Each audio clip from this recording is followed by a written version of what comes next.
Boa tarde, meus amores. Hoje, na nossa aula de Geografia, iremos iniciar com a correção da atividade, na página 114. 104, tá certo? Página 104 do livro de Geografia. Vamos lá. Atividade. Primeira questão. As pessoas sempre utilizaram fontes de energia em suas necessidades básicas de sobrevivência. Dê sua opinião sobre a importância das fontes de energia para o desenvolvimento do país. Essa questão é pessoal, então você ia dar a sua opinião, certo?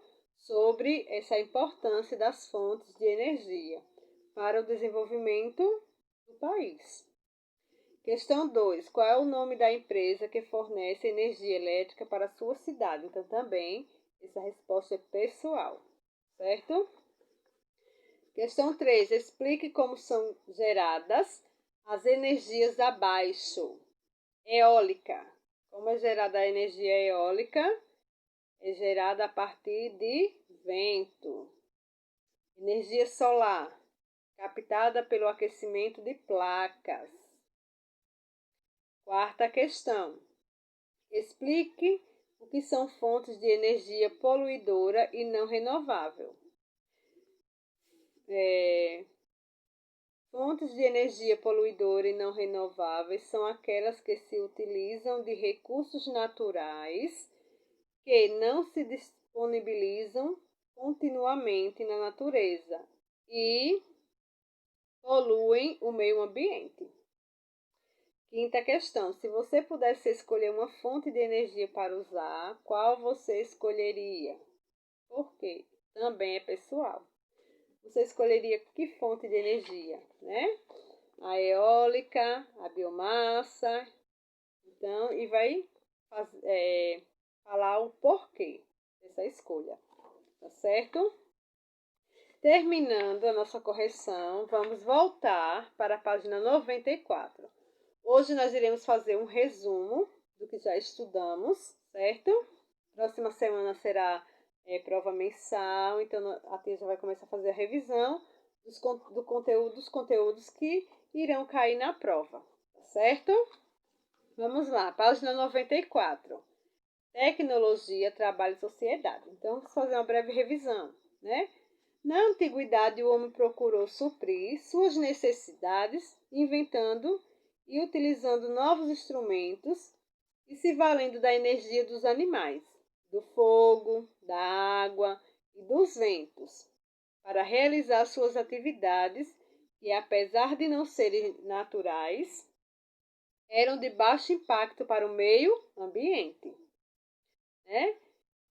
Esse processo, porém, foi deixado de lado no século XVIII, com a chegada da Revolução Industrial, que dinamizou a produção de bens e mudou o ritmo da vida das pessoas, que até então era puramente ligado à natureza e ao campo.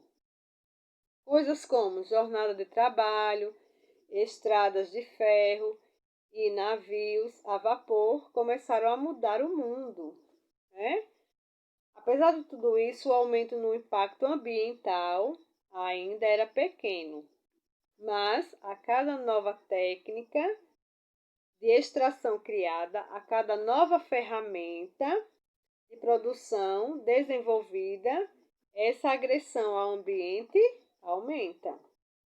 No século XIX, as cidades e as populações cresceram enormemente, impulsionadas pelos avanços trazidos pela Revolução Industrial, que ainda não havia terminado. Surgem novas fontes de energia que movimentam motores mais avançados, como os dos automóveis. Surgem também a energia elétrica, que com suas lâmpadas de filamentos iriam, por fim, as lamparinas, né? A gás.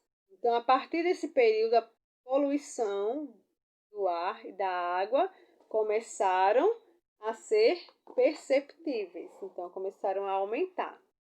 Então, na década de 1950, No século XX, o desenvolvimento da tecnologia, ampliado após as duas guerras mundiais, fez com que as indústrias e a poluição alcançassem níveis, né, nunca antes possíveis.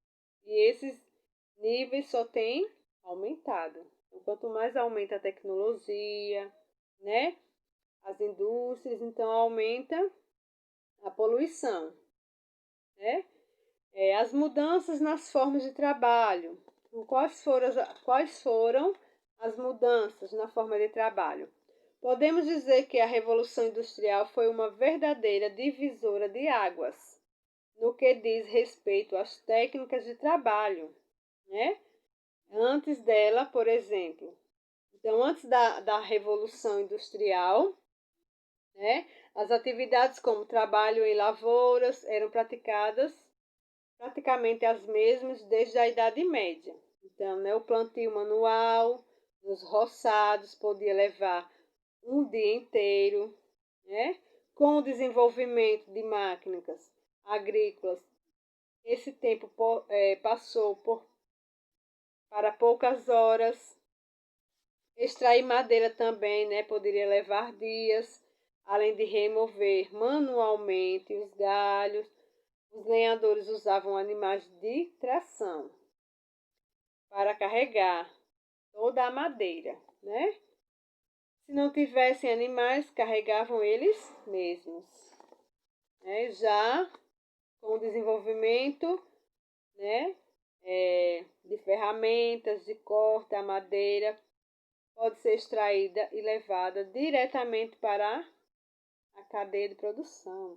Então, houve bastante mudança aí com a Revolução Industrial. É isso? Nas indústrias também, né? Mudou muito o que? O ritmo de produção, né? Então, antes da Revolução, quem ditava era o ritmo de produção, né? Era o próprio trabalhador, né? Ele que fazia o seu horário, né? De acordo com as necessidades ou a simples vontade dele. Depois da industrialização, né? O que dita o ritmo do trabalho é a demanda da fábrica. Então, quanto mais a fábrica pegar encomendas, mais o ritmo vai ser maior. Então, hoje, depois da Revolução Francesa, depois da Revolução Industrial, o ritmo aumentou, né? De trabalho. Então, da mesma forma, antigamente a única fonte de vender sua mercadoria era expor, tinha que expor, né? Depois da Revolução Industrial, as lojas, né, passaram o quê? Usar as tecnologias, né?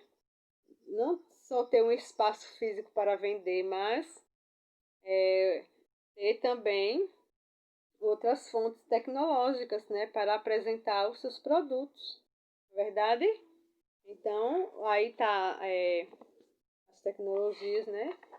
Trabalho e sociedade, antes da Revolução e depois da Revolução Industrial, certo?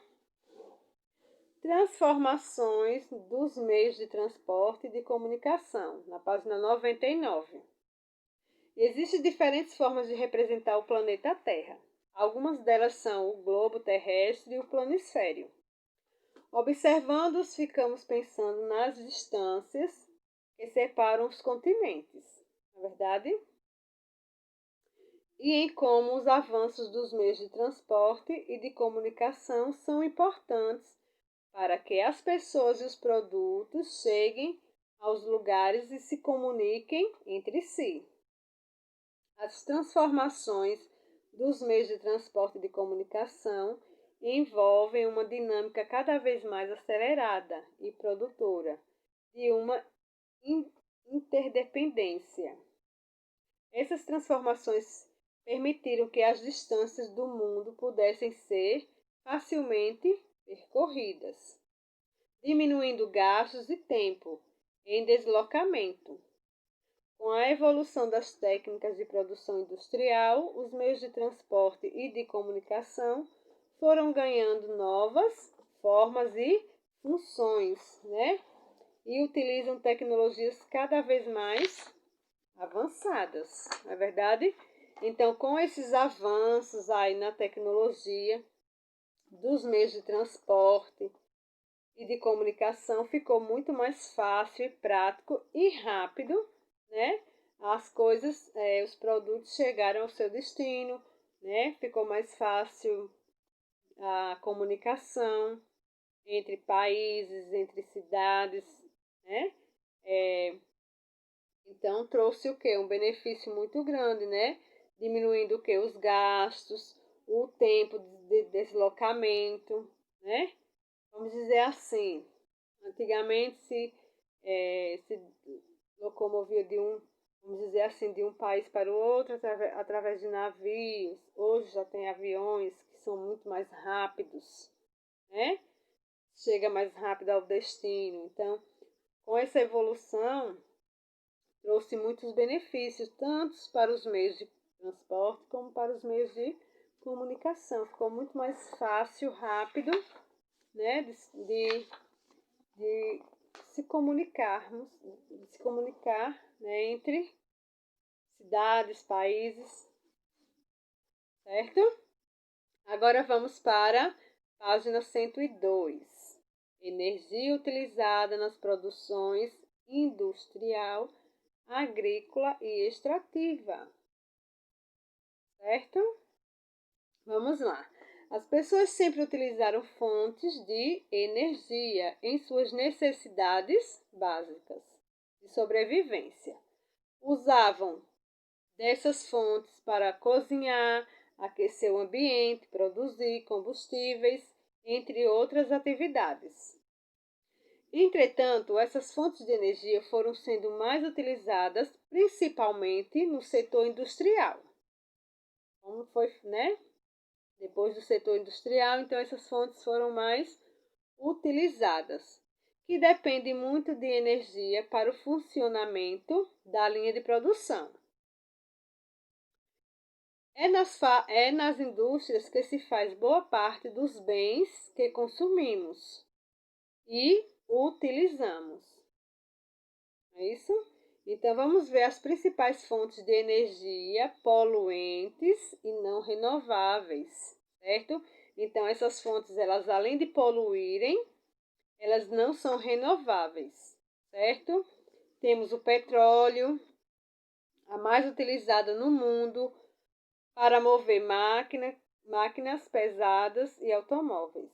Gás natural, combustível fóssil, que se encontra na natureza, normalmente em reservatórios profundos no subsolo, associado ou não ao petróleo. Carvão mineral, que é a segunda fonte de energia mais usada pela indústria. Energia nuclear. Esta é a energia produzida nas usinas termonucleares, que utilizam urânio e outros elementos como combustível para a geração de energia. É bem menos poluente do que petróleo e carvão mineral. O perigo está no vazamento, certo? Tendo o objetivo de reverter esse quadro, vários estudos desenvolveram tipos de energia limpa e renovável. São elas. Então, diferente dessas daqui que são poluentes e não renováveis, né? Então, desenvolveram esses tipos de energia aqui, que é limpa e renovável. Hidrelétrica, né? Energia liberada por uma queda d'água. Essa é a mais utilizada no Brasil, graças à quantidade de rios em nosso país. Eólica, gerada a partir do vento, ainda pouco usada. A solar, captada pelo aquecimento de placas, ainda pouco utilizada devido ao investimento inicial elevado. Biomassa, né, gerada a partir da decomposição de materiais orgânicos, como esterco, restos de alimentos e resíduos agrícolas. E a energia gravitacional, fornecida a partir do movimento das águas dos oceanos para uma estação. Os especialistas em energia afirmam que será uma das principais fontes de energia do futuro, certo? Então, nós vimos aqui as energias, né? As fontes de energias poluentes, não renováveis e as fontes de energia limpa e renovável, certo? Então, a tia vai deixar uma atividade da revisão, tá? Vocês copiam no caderno, na matéria de geografia, responde e envia foto para a tia, tá bom? Qualquer dúvida, podem perguntar. Volta no assunto, no conteúdo, olha direitinho os exemplos e respondem direitinho, tá bom? Então, beijos e até amanhã.